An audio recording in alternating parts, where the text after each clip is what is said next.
नमस्ते दोस्तों, स्वागत है आपका इस नई कहानी में। दोस्तों, हमारी आज की कहानी है पैसा। दोस्तों, जब भी मेरी शादी होती तो शादी की रात ही पापा मेरे पति को 20 लाख रुपए देकर कहते कि मेरी बेटी को तलाक दे दो। यूं मैं अब तक कई तलाक ले चुकी थी, मगर पापा हमेशा जबरदस्ती शादी करवाकर तलाक दिलवा देते और वजह कुछ भी न बताते। लेकिन मम्मी उसी रात मुझे दूध में हल्दी डालकर देती, जिसको पीते ही मैं सो जाती थी। आँख खुलती तो हर कोई मुझे अजीब नजरों से देखता था। इस बार मैंने सोच लिया था कि मैं दूध पीने का नाटक करूंगी। यूं जैसे ही झूठ मूठ की सोई तो मेरे पांव तले से जमीन निकल गई। दोस्तों, हल्दी वाला दूध पिलाकर मेरे साथ वो हुआ था, उसे सुनकर आपकी आंखें फटी की फटी रह जाएंगी। दिल दहल उठेगा आपका इस कहानी को सुनकर। लेकिन इससे पहले दोस्तों, आपसे हमारी हाथ जोड़कर विनती है कि आप लोग कहानी को सुनकर हमारे चैनल को सब्सक्राइब करना भूल जाते हैं। कृपया सबसे पहले हमारे चैनल को सब्सक्राइब कर लें। दोस्तों, मेरा पति मेरे सामने बैठा मुझे बड़े गौर से देखा रहा था, जबकि मैं शादी की सेज पर दुल्हन बनी बैठी खुद ही में सिमटती चली जा रही थी। मैं सोच रही थी कि अंकुर कुछ तो कहेगा, मगर उसे बैठे जब बड़ी देर हो गई तो मैंने अपनी पलकें उठाकर देखा तो उसे खुद में ही खोया हुआ पाया था। फिर मैं आखिरकार बोल ही पड़ी थी, क्या बात है अंकुर, आप मुझे इस तरह गौर से क्यों देख रहे हो? अंकुर की नजरें अभी भी मेरे चेहरे पर जमी हुई थी। वह कहने लगा कि तुम बेहद हसीन हो मुस्कान। 2 माह पहले ही मेरी मगनी हुई थी तुमसे। पहले भी मम्मी मेरे लिए कई लड़कियों के रिश्ते ले जा चुकी थी, मगर मुझे कोई लड़की पसंद नहीं आती थी। जब तुम्हारी तस्वीर देखी तो उस लम्हे में पिघल गया था। मुझे तो समझ नहीं आया कि कोई इतना खूबसूरत कैसे हो सकता है। अंकुर मेरी तारीफ करने लगा तो अब मेरी जान में जान आई थी। मैं मुस्कुराते चेहरे के साथ उसकी बातें सुनने लगी और वो बोलता चला जा रहा था। मुस्कान, मैंने मम्मी से कहा कि मुझे लड़की दिलोजान से कबूल है, तो मम्मी भी खुश हुई थी कि चलो अब मेरा घर अब बस जाएगा। मैं उनका इकलौता बेटा हूँ, इसलिए उनको मेरी शादी की बहुत जल्दी थी। उसके बाद मैंने भी कहा कि चट मंगनी और पट ब्याह कर दो, मैं ज्यादा इंतजार नहीं कर सकता। अब देखो, तुम सिर्फ 2 माह के बाद ही मेंगी हो चुकी हो। मगर ये 2 माह यूं ही नहीं कट गए थे। मैंने एक लम्हा गिन गिन कर गुजारा था। तुमसे फोन कॉल पर बात करता तो जी चाहता था कि तुम्हें अपने सामने ले आऊं। मुस्कान, आज मेरे दिल के तमाम अरमान पूरे हो चुके हैं, मगर अफसोस तो इस बात का है कि मैं तुम्हें हासिल करने की खुशी भी ढंग से नहीं कर सका और वक्त जुदाई का भी आ गया। अंकुर की आखिरी बात सुनकर मैं चौंक गई थी। मैं बोली, अंकुर, आप ये क्या कह रहे हैं? भगवान न करे कि हम कभी जुदा हो। अंकुर ने अफसोस से मुझे देखा था। फिर वो बोला, मैं जब से कमरे में आया था इसी बात पर गौर कर रहा था कि तुम ज्यादा अहम हो या 25 लाख। दिल ने तुम्हारा नाम लिया है, मगर दिमाग कहता है कि 20 लाख छोटी रकम नहीं है। अगर मैं सारी जिंदगी भी कमाता रहूंगा तो भी 20 लाख रुपए जमा नहीं कर पाऊंगा। दोस्तों, मैं हैरत से बोली कि कौन से 20 लाख और कहां से आए? अंकुर बोला कि तुम्हारे पापा ने विदाई के वक्त मुझे ऑफर किया था कि जिस तरह तुम मेरी बेटी विदा करके घर ले जा रहे हो, अगर इसी तरह से तलाक देकर मेरे घर वापस हो जाओगे तो तुम्हें पूरे 20 लाख रुपए दूंगा। मुझे अंकुर की बात सुनकर बहुत गुस्सा आ गया था। मैं बोली कि आपका दिमाग तो ठीक है। मेरे पापा मेरी शादी के लिए किस कदर परेशान थे ये आप नहीं जानते। उन्होंने बड़ी छानबीन करके मेरा रिश्ता तय किया था, क्योंकि वो कहते थे कि मुस्कान, ये शादी उम्र भर का बंधन होता है इसलिए मैं बहुत सोच समझकर ही तुम्हारी शादी करूँगा। अब ऐसा कैसे हो सकता है कि मेरे पापा ही मेरा तलाक दिलवाना चाहते हो? आप यकीनन मेरे साथ मजाक कर रहे हैं, मगर मैं आपको साफ साफ बता दूं कि मुझे इस किस्म का मजाक बिल्कुल भी पसंद नहीं है। यह बात सच है कि मैं आपको बहुत चाहती हूँ, मगर इस मजाक की वजह से अगर मैं आपसे रूठ गई तो मानूंगी नहीं। दोस्तों, उसके बाद अंकुर बोला, प्यारी मुस्कान, मुझे माफ कर देना, मगर मैं बहुत मजबूर हो चुका हूँ, इसलिए मैं अपने पूरे होशोवास में तुम्हें तलाक देता हूँ। मैं तो शॉक्ड हो गई थी। मैंने तो कभी सपने में भी नहीं सोचा था कि मेरे साथ ऐसा भी हो सकता है। शादी की सेज पर ही मुझे तलाक मिल जाएगी। मेरी आंखों से आंसू बहने लगे तो अंकुर बोला कि बस बस, अभी रोने का वक्त नहीं आया। मुझे डर है कि जरा सी देर पर तुम्हारे पापा अपना फैसला बदल दें। यह न हो कि मेरे 20 लाख में से कटौती हो जाए। चलो जल्दी उठो, मैं तुम्हें तुम्हारे घर पर छोड़कर आऊंगा। मुझसे हिला भी नहीं जा रहा था, मगर अंकुर ने मेरा हाथ पकड़ लिया और तकरीबन मुझे घसीटते हुए अपने साथ बाहर ले आया और फिर गाड़ी में बिठाकर मेरे घर के दरवाजे तक ले आया। उसने बेल बजाई तो दरवाजा पापा ने ही खोला था। पापा की तरफ देखकर अंकुर बोला, यह लो अंकल आपकी अमानत, अब मुझे रकम दे दो ताकि मैं चला जाऊं। दोस्तों, मेरी आंखों के सामने मेरे पापा ने को नोटों से भरा हुआ एक ब्रीफकेस थमा दिया था। अंकुर वापस चला गया था तो पापा ने मेरा हाथ थामकर मुझे घर ले आए। उन्होंने मेरा माथा चूमा और मुझे सोफे पर बिठाकर बोले कि भगवान का बहुत धन्यवाद है कि उसने तुम्हारी जिंदगी तबाह होने से बचा ली। मैं फूट फूट कर रोने लगी थी। मैं बोली, पापा मुझे बताएं कि आपने मेरे साथ ऐसा क्यों किया? आपने मुझे रुस्वा कर दिया है। मैंने तो सुना था कि बाप अपनी बेटियों के घर बसाने की खातिर बहुत कुछ कर जाते हैं, मगर आपने तो मेरे पति को पैसों का लालच देकर मेरी तलाक करवा दी। मैं अब तलाक का ठप्पा माथे पर सजाकर कहाँ फिरूंगी? रोते रोते मेरी हिचकी बन गई थी। इतनी देर में मम्मी मेरे लिए हल्दी मिला दूध ले लाई। दोस्तों, वो कहने लगी, मेरी बेटी की दूध पी लो। मैं चीख पड़ी थी। मैं बोली, मम्मी, मेरा घर उजड़ गया है। मैं शादी की पहली रात ही तलाक लेकर घर वापस आ चुकी हूँ। इस सब के पीछे कोई और नहीं बल्कि मेरे सगे बाप हैं। ऐसे में मुझे दिलासा देने के बजाय, अपने पति के गिरेबान पकड़ने के बजाय मेरे लिए हल्दी वाला दूध लेकर आई है। मुझे बताएं कि यहाँ पर कोई मजाक हो रहा है। मम्मी ने मेरे दोनों हाथ थाम लिया, जबकि पापा बोले, मुस्कान बेटा, जब तुम्हारी शादी अंकुर के साथ हो गई थी तो उसके एक रिश्तेदार ने मेरे कान में आकर मुझे बताया था कि अंकुर और उसके घरवाले फिरोड़ी हैं। अंकुर तुमसे पहले भी कई लड़कियों से शादियां कर चुका है। यह सब सुनकर तो मैं हैरत में पड़ गया था, मगर मैंने सोचा कि शायद ये झूठी खबर है, इसलिए मैंने अपने तरफ से पता लगाया तो मुझे मालूम हुआ कि अंकुर सच में अच्छा लड़का नहीं है। तुम्हारी जिंदगी तबाह व बर्बाद कर देता। तुम मेरी इकलौती औलाद हो। तुम खुद ही बताओ, मैं तुम्हारी जिंदगी तबाह होते हुए देख सकता था। दोस्तों, मैं गुस्से से बोली कि पापा, पहले आप कहाँ थे?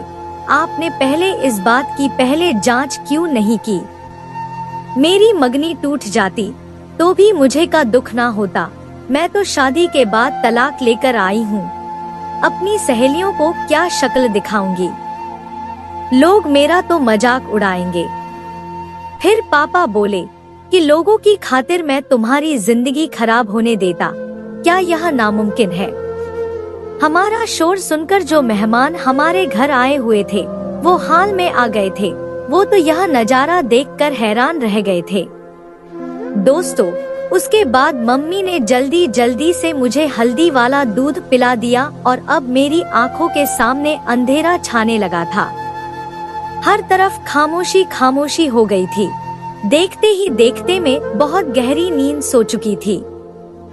अगले दिन दोपहर के वक्त मेरी आंख खुली। मैं अपने बेड पर लेटी हुई थी। मुझे बहुत अजीब सा महसूस हो रहा था कि मेरा दिमाग चारों तरफ के माहौल को पहचानने में गलती कर रहा था। मैं यही सोच रही थी कि आखिर मैं यहाँ क्या कर रही हूँ, और फिर मेरे दिमाग में रात वाला मंजर घूमने लगा था। मुझे तलाक हो गई, यह बात सोचते ही मेरा दिल टूट गया था। मैं जल्दी से उठ बैठी और तकरीबन भागती हुई बरामदे में आ गई थी। सब मेहमान वापस जाने की तैयारियों में लगे थे, लेकिन जैसे ही उनकी नजर मुझ पर पड़ी तो मुझे अजीब नजरों से देखने लगे थे। मेहमानों की नजरों में लिए गुस्सा नहीं था, कुछ ऐसा था जिसे मैं समझ नहीं पाई थी। दोस्तों, जब मम्मी ने मुझे देखा तो मेरा हाथ पकड़ मुझे अपने साथ कमरे में ले आई और कहने लगी, मुस्कान, तुम दिल छोटा मत करो, मैं तुम्हारा घर जरूर बनाऊंगी और एक ऐसे शख्स को तुम्हारा हमसफर बनाऊंगी जो तुम्हें सर आंखों पर बिठा कर रखेगा, तुम्हें दुनिया जहां की खुशियां दिलाएगा। तुम ज्यादा गम मत करो। जब तक सारे मेहमान चले नहीं गए थे, मैं मम्मी के कमरे में ही छुप कर बैठी रही थी। मैंने अपना मोबाइल उठा लिया और अंकुर के साथ अपनी पुरानी चैट पढ़ने लगी। उसने हर मैसेज में मेरे साथ मोहब्बत का इजहार किया था। उसने हमेशा साथ निभाने की कस्में खाई थी। उसके हर मैसेज में यही लिखा था कि वो मुझे कभी नहीं छोड़ेगा। दोस्तों, क्या ऐसी बातें करने वाला शख्स के धोखेबाज हो सकता है? मेरे दिल से यही आवाज आई थी कि नहीं, ऐसा नहीं हो सकता। तब मुझे उसे बेइंतहा नफरत महसूस हुई थी। उनकी वजह से मेरा घर टूट गया था। मैं लोगों से डरने लगी थी, इसलिए घर से बाहर नहीं निकलती थी। जबकि पापा ये सब देखते तो बहुत उदास हो जाते थे। वो मुझसे कहते कि मुस्कान, तुम बाहर निकलो, घूमो फिरो और खुद को यूं घर में कैद मत रखो। दोस्तों, मैं उनकी बातें सुनकर दूसरे कान से निकाल देती थी, मगर पापा अब मुझे जबरदस्ती अपने साथ बाहर ले जाने लगे थे। वो मुझे बहुत ज्यादा वक्त देते थे। वो तुम्हें चॉकलेट पसंद है ना? मैंने इस बात पर हाँ में सर हिला दिया तो वो कहने लगे कि तुम चॉकलेट हासिल करने के लिए किस हद तक जा सकती हो। फिर मैं बोली, पापा, मैं तो पहाड़ से भी कूद सकती हूँ। क्या? तब पापा बोले, और अगर तुम्हारे सामने में एक तरफ बिरयानी रख दूं और एक तरफ चॉकलेट तो तुम किसको चुनोगी? फिर मैं हंस दी और बोली कि एक लम्हा बर्बाद किए बगैर मैं बिरयानी को चुन लूंगी, क्योंकि बिरयानी के सामने चॉकलेट की मोहब्बत दिल से कम हो जाती है। तब पापा बोले, मुस्कान, तुम अंकुर के लिए चॉकलेट जैसी अहमियत रखती थी, जबकि पैसा उसके लिए बिरयानी था। उसने तुम्हें पैसे की खातिर छोड़ दिया, तो क्या तुम अब सारी जिंदगी उसका रोग लगाकर बैठी रहोगी? पापा की बात सुनकर मैं फूट फूट कर रोने लगी थी। वो सच ही तो कह रहे थे। अंकुर ने मुझे अगर छोड़ा था तो इसमें नहीं पापा का कसूर था और ना ही पैसों का, बल्कि असल कसूर तो अंकुर की खुद की नीयत का था। उस दिन मैं इतना रोई थी कि दिल से अंकुर का ख्याल हमेशा हमेशा के लिए निकल गया था। अब पापा मुझे नए रिश्ते के लिए तैयार कर रहे थे। उन्होंने मुझे एक लड़के की तस्वीर दिखाई तो मैंने हाँ कर दी थी। दोस्तों, उसके बाद पापा ने लड़के वालों को घर बुला लिया था और मेरी और अजय की मुलाकात करवा दी। अजय भी एक अच्छा लड़का था। वो कहने लगा कि मुझे पता है कि आपकी पहली शादी नाकाम हो चुकी है।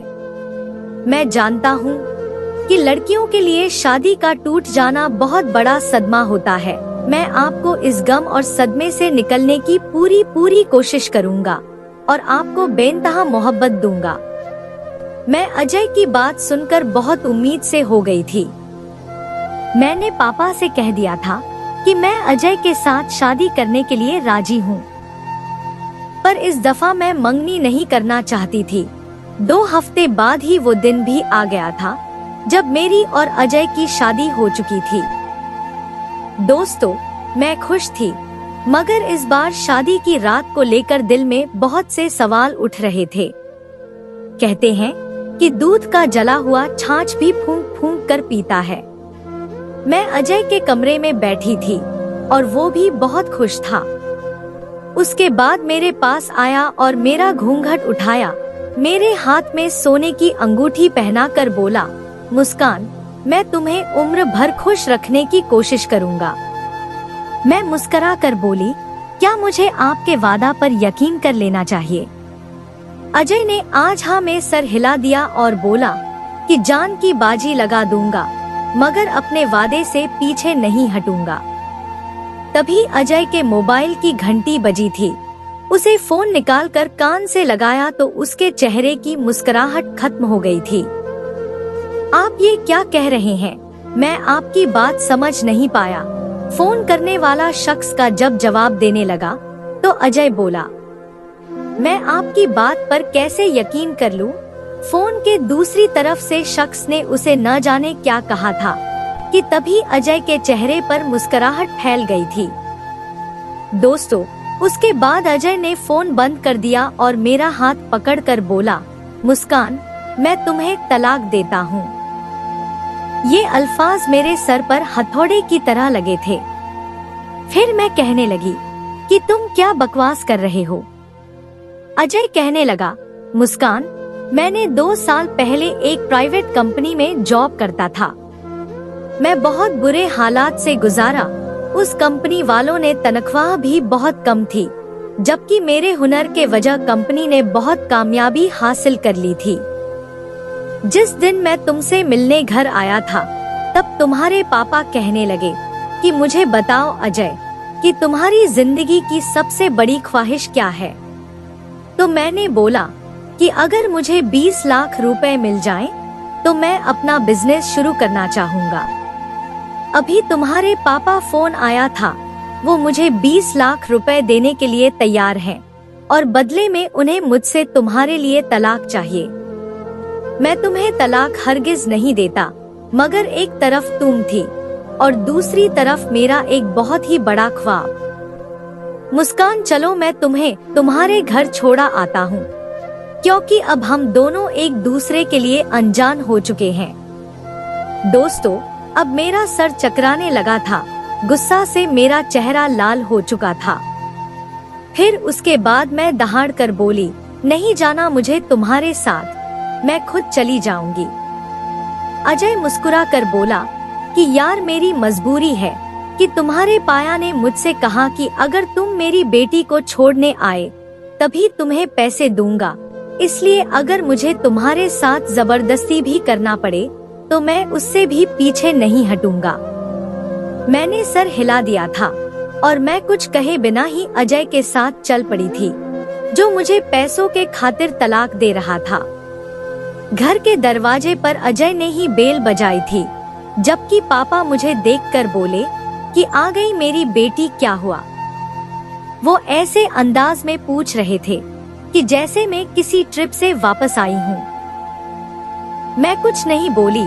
पापा बाहर निकलकर अजय से बातचीत करने लगे थे, जबकि मेरी मम्मी मेरे लिए हल्दी वाला दूध ले आई थी। मैं चीखने लगी, मम्मी, पापा ने दूसरी बार भी मेरा घर उजाड़ दिया है। तभी मुझे पीछे से आवाज सुनाई दी थी। पापा कहने लगे कि मैंने तुम्हें बचाने के लिए ये सब किया है। अजय एक अच्छा लड़का नहीं था, वो तुम्हें खुश नहीं रख पाता था। दोस्तों, फिर मैं गुस्से से बोली, पापा, मुझे हैरत होती है कि आपने करोड़ों का बिजनेस अकेले कैसे संभाला हुआ है, जबकि आपको तो इतना भी नहीं पता कि यह शख्स अच्छा है या धोखेबाज। आपको तो लोगों की परख ही नहीं है, आप एक फेल इंसान है। मेरे दहाड़ से मम्मी दहल रही थी।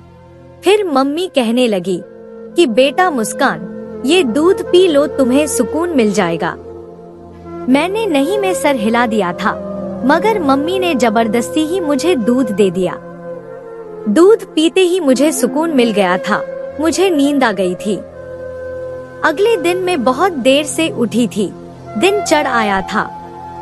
मैं सोकर उठी तो मेरे घर के नौकरानी मुझे बड़ी हैरत से देख रही थी। मुझे समझ नहीं आ रहा था कि ये सब हो क्या रहा है।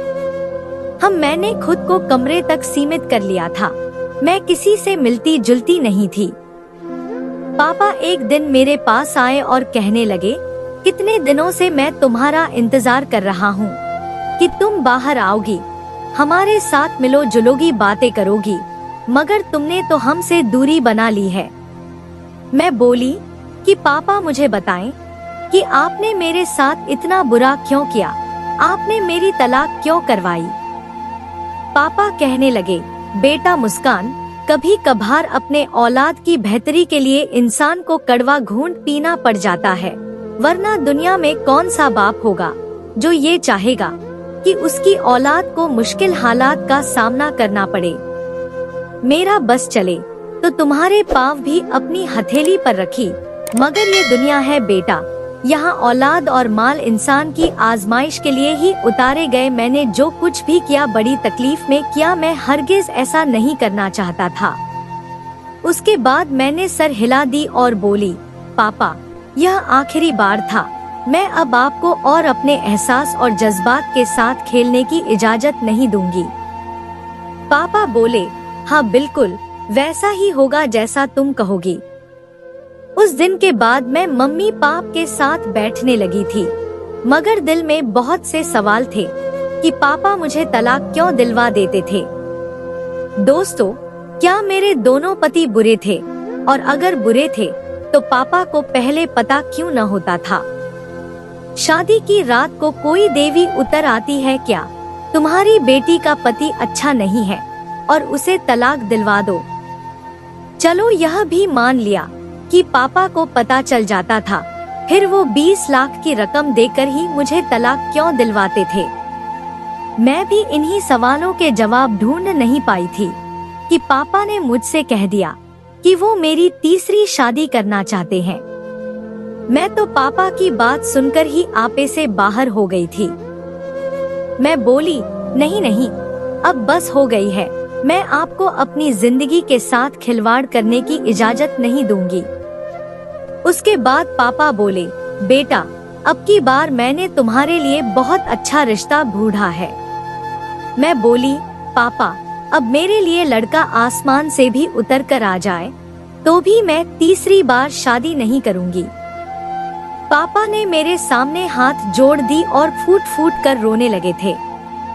वो बोले कि मैं जब तुम्हें और गम में देखता हूँ तो मेरा दिल फट जाता है, मेरी बेटी मुझे माफ कर दो। मैं अगर तुम्हें यूं ही उदास देखता रहा तो अपनी जान अपने हाथों से ले लूंगा। मैं पापा की बात सुनकर घबरा गई थी। वो इस हद तक भी जा सकते थे क्या? मैं बोली, पापा आप मुझे मजबूर मत करें।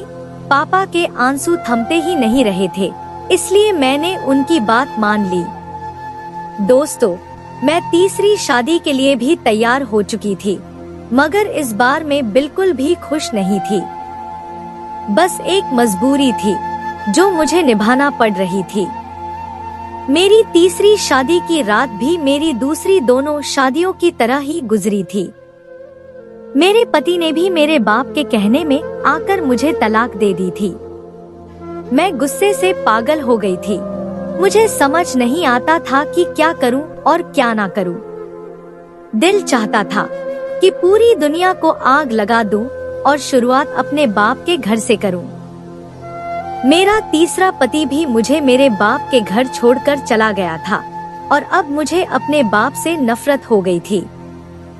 पापा ये सब कर रहे थे तो मम्मी क्यों नहीं रोकती थी? वो तो मेरे लिए हल्दी वाला दूध लेकर हाजिर हो जाया करती थी। एक महीना ही सुकून से गुजरा होगा कि पापा का फिर से मेरी शादी का चाव हो गया था।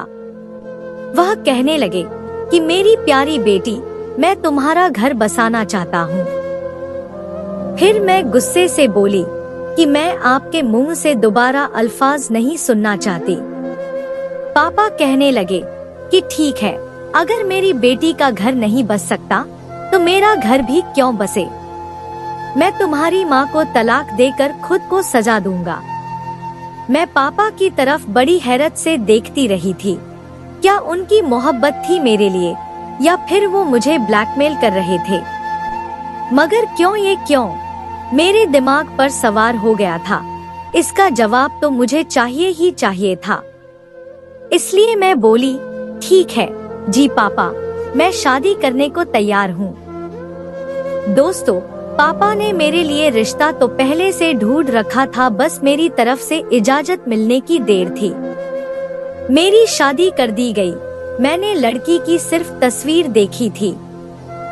पापा कह रहे थे कि शादी से पहले एक बार मिल लो, मगर मैंने इनकार कर दिया था क्योंकि मैं जानती थी कि इस शादी का अंजाम भी तलाक पर ही होना था। तय के दिन पर मेरी शादी हो गई। मैं अपने चौथे पति की सेज पर बैठी थी। उसके बाद राजेश मेरे पास आया और कहने लगा, मुस्कान, मैं नहीं कहूँगा कि तुम्हारे 3 तलाकें क्यों हुई हैं। मैंने तुम्हें दिलोजान से कबूल कर लिया है। मैं मुस्कुरा कर बोली कि तुम फिक्र मत करो, तुम्हें थोड़ी देर में पता हो जाएगा कि मुझे 3 बार तलाक क्यों हुई थी। दोस्तों, वो हैरत से मुझे देखता रहा था और फिर हमारे कमरे के दरवाजे पर दस्तक हुई थी। राजेश ने ही उठकर दरवाजा खोला था। वो बाहर निकल गया था, जबकि मैं धड़कते के दिल पर काबू पाकर उसका इंतजार कर रही थी कि न जाने अब क्या होगा। अब राजेश कमरे में आया और कहने लगा कि मुस्कान, तुम्हारे पापा ने एक आदमी को भेजा था। वो कह रहे थे कि अगर मैं तुम्हें तलाक दे दूं, तो वो मुझे 20 लाख रुपए दे देंगे। मगर मैं अपनी बीवी को, अपनी इज्जत को केवल पैसों के लालच में तलाक नहीं दे सकता। यह बात मेरी गैरत के खिलाफ है। दोस्तों, मैं बड़ी हैरत से अपने पति को देख रही थी कि क्या मर्द ऐसे भी होते हैं जो अपने बात पर जमे रहे हैं, जिनको पैसे का लालच तोड़ न सके। मैं राजेश को आजमाने की खातिर बोली, राजेश, मेरी पहले भी तलाकें इसी वजह से हुई है। मेरे पति मुझे पैसों के खातिर छोड़ जाया करते थे। आपकी क्यों इतनी अच्छी डील अपने हाथ से गवा रहे हैं? वो मुस्कुरा कर बोला, जिंदगी में पैसा ही सब कुछ नहीं होता, पैसा तो हाथों की माल होता है। मेरी दौलत तो मेरी बीवी है, न कि पैसा। मुझे लगा था कि मेरा दिल खुशी से भर जाएगा। मैं बोली, राजेश, एक बात कहूँ। उसने सर हाँ में हिला दिया तो मैं बोली, मैं इस चीज से बेखबर हूँ कि मेरे पापा ने मेरे साथ ही ये सब क्यों किया है। इसलिए मैं हकीकत मालूम करना चाहती हूँ। इसलिए आप मेरे साथ चलें तो यह जाहिर करें कि आप मुझे तलाक दे चुके हैं, तो सब कुछ पता चल जाएगा। राजेश ने मेरी बात मान ली थी। राजेश और मैं पापा के घर चले गए। पापा राजेश से बात करने लगे, जबकि मैं घर आकर रोने लगी थी। मम्मी ने मुझे हल्दी वाला दूध लाकर दिया तो मैंने उनसे नजर बचाकर दूध गिरा दिया था और खुद सोने का नाटक करने लगी थी। अभी 10 मिनट ही गुजरे थे कि हमारे घर में बहुत से लोग आने लगे थे। पहले तो एक नर्स आई थी। उसने मेरा चेकअप किया तो कहने लगी कि इसको फिर से पागलपन का दौरा पड़ा है। ये लड़की मर्द को अपने इर्द गिर्द बर्दाश्त नहीं कर सकती है, तो आप इसकी शादी करते ही क्यों हैं? यह अपने आप को नुकसान पहुंचा लेगी, तब आपको सुकून हो जाएगा। फिर एक वकील आया।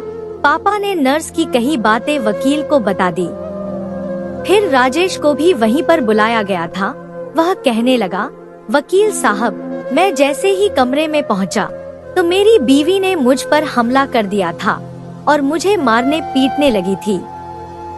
फिर बोली कि मुझे तलाक दे दो, नहीं तो अपनी जान ले लूंगी। इसलिए मैंने इसे तलाक दे दी है। ऐसा मुझे मुस्कान के पापा ने कहने को कहा था, मगर मैंने ऐसा नहीं किया था। मेरी बीवी बिल्कुल ठीक ठाक है। दोस्तों, मैं भी उठकर बैठ चुकी थी और वकील साहब से बोली, कि यह सब मेरे खिलाफ साजिश है। मेरे बाप ने 3 बार मुझे तलाक दिलवाई है। वकील ने सर हिला दिया और बोला कि मिस मुस्कान, आपके सगे बाप ने मरने से पहले अपनी सारी जायदाद आपके नाम कर दी थी, मगर उनकी वसीयत में शर्त लिखी थी कि जब तक आपका घर बस नहीं जाता, यह जायदाद आपके नाम पर नहीं हो सकती। आपका सौतेला बाप शायद इसीलिए खेल खेल रहा होगा। वह हर बार आपको तलाक दिलवाकर मुझे बुला लेता था और कहता था कि मेरी बेटी घर बसाने के काबिल नहीं है, इसके साथ जहनी मसला है, और फिर ऐसा ही बयान आपका पति भी दे जाता था। दोस्तों, मैं हक्का बक्का रह गई थी। क्या सच में ये इंसान जिसको मैंने सारी जिंदगी बाप की तरह चाहा, वो तो मेरा बाप था ही नहीं। मैं बोली, मम्मी, अगर ये शख्स मेरा सगा बाप नहीं था तो क्या हुआ? आप तो मेरी सगी माँ थी, फिर आपने ये सब क्यों किया? राजेश कहने लगा, मैं बताता हूँ कि तुम्हारे मम्मी ने तुम्हारे पिता के साथ रहते हुए इस शख्स के साथ मोहब्बत कर ली थी और फिर इसके साथ घर से भागकर शादी कर ली थी। तुम्हारे सगे पापा सदमे में चल बसे थे, इसीलिए उन्होंने ऐसी वसीयत की थी। तुम्हारी मम्मी आंखों से शायद अब तक इस शख्स की मोहब्बत की पट्टी नहीं उतरी, जो यह तुम्हारे साथ ये सब करने से भी बाज नहीं आई। दोस्तों, मैं फूट फूट कर रोने लगी थी कि आज मैं भरी दुनिया में तन्हा रह गई थी। राजेश ने ही मुझे सहारा दिया था। मैंने अपने माँ बाप के खिलाफ धोखाधड़ी का मुकदमा दर्ज करवा दिया। उनको पुलिस पकड़ कर ले गई, जिन लोगों ने मुझ पर रहम नहीं किया था। भला मैं उन पर तरस कैसे खा सकती थी? और फिर जब तक उन लोगों को सजा न मिल जाती, उनकी हसरत बदलने वाली नहीं थी। अब सारी जायदाद मेरी हो चुकी थी।